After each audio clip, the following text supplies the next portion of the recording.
नमस्कार दोस्तों, 24 न्यूज़ राजस्थान में आपका स्वागत है। हम इस वक्त हैं कैलाश टेकरी में और मैं आपको बता देना चाहता हूँ, भारतीय संस्कृति के अंदर भारतीय हिंदू रीति रिवाज का बहुत बड़ा महत्व है और उसी को लेकर 12 मास के अंदर एक अधिक मास होता है, उसका भी बहुत बड़ा महत्व है। आज एकादशी के उपलक्ष्य पर गजानन सेवा ट्रस्ट द्वारा एक देव परिक्रमा की गई, जो पोखरण के 33 मंदिरों की परिक्रमा की गई है।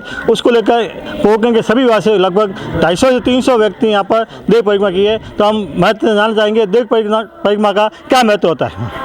बोले राम जी महाराज की जय। आज एकादशी है और ये कैलाश टेकरी का क्षेत्र है और हर 3 वर्ष बाद में अधिक मास आता है और अधिक मास की महत्वता भगवान ने स्वयं ने बढ़ाई और अधिक मास के कारण ये भूगोल जो यात्राएं हैं सभी जगह, जैसे जोधपुर है, पोखरण है, सभी जितने ग्रामीण क्षेत्र होते हैं और शहरी क्षेत्र हैं, उनमें सभी में ये परंपरा चली है, ये आदि अनादि काल से। और भगवान की अनंत दया से अधिक हर चीज़ करने के कारण इसको अधिक मास कहा गया है।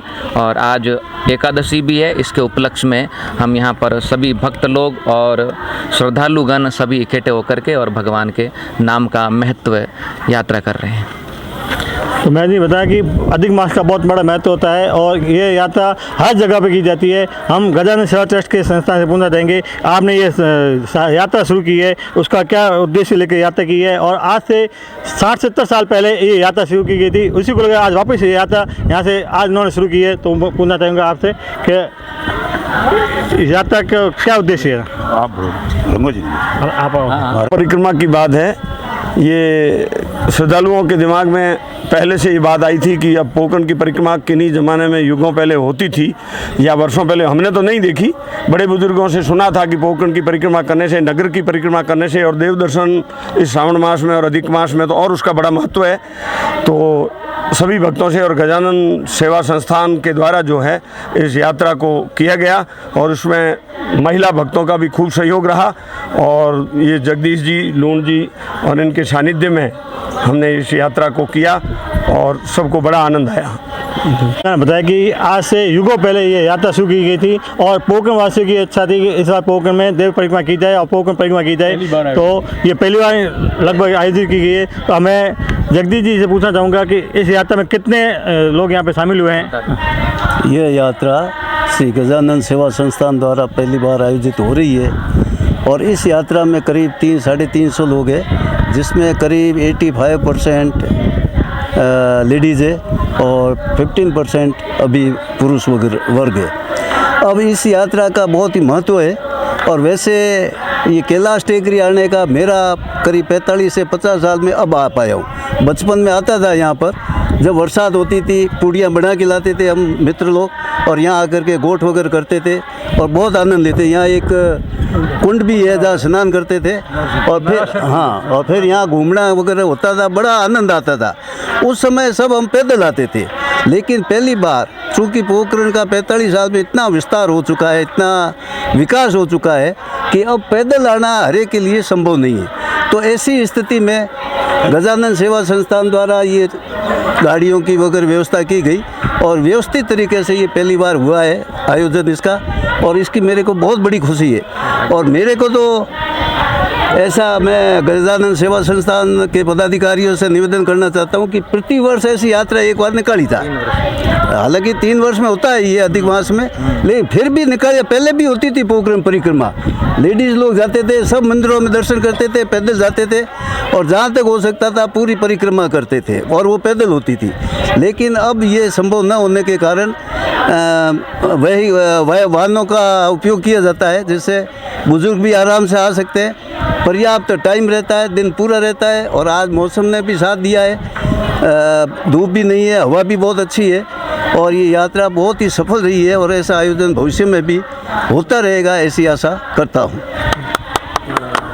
अब हमारे साथ में इस संस्था यात्रा के अंदर पोखरण शहर के वयोवृद्ध जो सबसे वरिष्ठ नागरिक यहाँ पे हैं, उनसे पूछना चाहिए आपने यात्रा की कैसा अनुभव किया जा रहा है आपका। आदरणीय महात्मा जी, भैया जी, समस्त महानुगण, ये जो यात्रा हमने देखी है कि हमने हमारे जन्म के बाद में ये यात्रा पहली बार देखी है। ऐसे ऐसे भक्त पैदा होते हैं तो सत्संगत के हिसाब से प्रेम न देकर के ऐसी ऐसी जिन आदमियों को चार धाम की यात्रा वगैरह नहीं पड़ पड़ती है, जिस तरह से स्वास्थ्य बराबर न हो, मगर ये जो परिक्रमा है ये वही चार धाम की यात्रा से ही बढ़ करके है। अभी आप लोग ज़्यादा समझदार हैं, मैं तो कुछ नहीं समझता इसके बारे में, क्या समझें।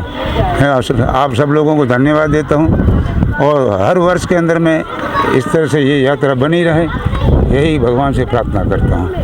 पोक परिक्रमा गजानन सेवा संस्था द्वारा ये आयोजित की गई है, उसमें काफ़ी महिलाओं ने भाग लिया है बढ़ चढ़ कर। हम महिलाओं से पूछना चाहेंगे, यात्रा आपने जो आरंभ की है उसका महत्व क्या है और किस प्रकार आपका अनुभव किया यात्रा में?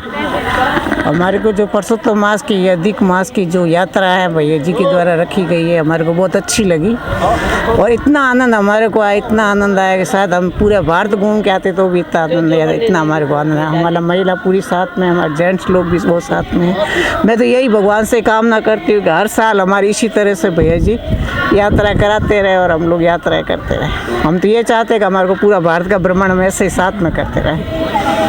जैसे इन्होंने बताया कि अधिक मास के अंदर जो हमने परिक्रमा की है, ये परिक्रमा इस प्रकार लगी है जैसे हमने पूरे भारत की परिक्रमा कर ली है, यात्रा कर ली है। और महिलाओं को पूछना है कि जो आपने यात्रा की उसका अनुभव कैसा प्राप्त किया आपने? बहुत अच्छा अनुभव हुआ हमें, इतने मंदिर देखे हैं, जैसे सबके मुंह से यही निकल रहा है, कोई हम 36 साल से है, कोई बोल रहा है 60 साल से आए हैं।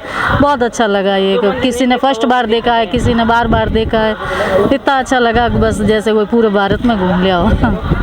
आप परिक्रमा आपने भाग लिया है, आप आने वाले युग की पीढ़ी हो तो आगे भी ऐसी परिक्रमा होनी चाहिए, किस प्रकार होनी चाहिए आप बताएं? ये परिक्रमा निरंतर होनी चाहिए क्योंकि इससे हमें भी पता चलेगा कि हमारी संस्कृति क्या है, यहाँ के देवी देवताओं के बारे में। हमने अभी तक सुना था कि इतने मंदिर है पोखरण के अंदर, इतने ऐतिहासिक पोखरण है, लेकिन आज पहली बार हमें ये सब देखने को मिला। ये सब गजानन सेवा संस्थान की तरफ से उनके हम बहुत बहुत आभारी कि हम बच्चों को भी ऐसा मौका मिला इनके साथ इस प्रकार का अनुभव करने का, और हमारा अनुभव बहुत ही अच्छा रहा। और हम चाहते हैं कि प्रतिवर्ष इसी प्रकार के कार्यक्रम होते रहे, ऐसी प्रकार की यात्रा होती रहे, ताकि हम आने वाली पीढ़ी को भी अपने संस्कारों के बारे में, अपनी संस्कृति के बारे में पता चलता रहे। आपने देव परिक्रमा की है यहाँ पर, आपने पहले भी इतने मंदिर कहीं परिक्रमा के घूमे आपने? आदरणीय सबसे पहले सब भक्तगणों के और सबसे पहले हमारे नारायण रंगा जी एवं समस्त भक्तगणों से मैं बार बार शुक्रिया चाहती हूँ। सबसे पहले हम पहले बार ऐसे देखने को मौका मिला कि हमें ऐसा होना चाहिए, हमेशा हर साल हर हमको भी आनंद मिले, कम से कम ये सब मंदिर का दर्शन हुआ। हम सब भक्तगण से यही निवेदन करते हैं, हमेशा हर साल इसी भांति होना चाहिए, यही चाहते हैं हम बार बार इसी भक्तगण हमेशा आभार, सबका आभार चाहती हूँ। धन्यवाद। तो ये जो हमारे साथ आए थे भक्त जो पहली बार इन्होंने यात्रा की, इनका कहना है कि ये यात्रा हर बार होनी चाहिए और इस यात्रा से हमारे देवी देवताओं की हमें जो दर्शन होने, कितने मंदिर है उसके बारे में हमें जानकारी प्राप्त होनी चाहिए। अब हमें यात्रा का अनुभव है। मुझे यात्रा करके बहुत ही अच्छा लगा क्योंकि ये मैंने मतलब पुरुषोत्तम मास तो हर 3 साल में आता है, लेकिन इस बार यूँ पता चला है कि हाँ पुरुषोत्तम मास का बहुत ही मतलब महत्व है और आज एकादशी से ये यात्रा आरंभ हुई है। पहले हमने सुना बहुत है बुजुर्गों से यात्रा होती है, लेकिन अब हमने भी मतलब इस आनंद लिया इस यात्रा का और सोचते हैं कि हर साल ये मतलब यात्रा होती रहनी चाहिए ताकि नई जनरेशन को भी है वो हमारे देश, हमारे जो मतलब राजस्थान और भी मतलब देवी देवता है उनके बारे में मतलब पता चलता रहे। तो हम भी आने वाली जो पीढ़ी है उनको यही आगे मतलब शिक्षा देंगे या प्रेरित करेंगे कि इस तरह की यात्रा हम भी कर चुके हैं और उनको भी इस तरह की यात्रा के लिए प्रेरित करेंगे।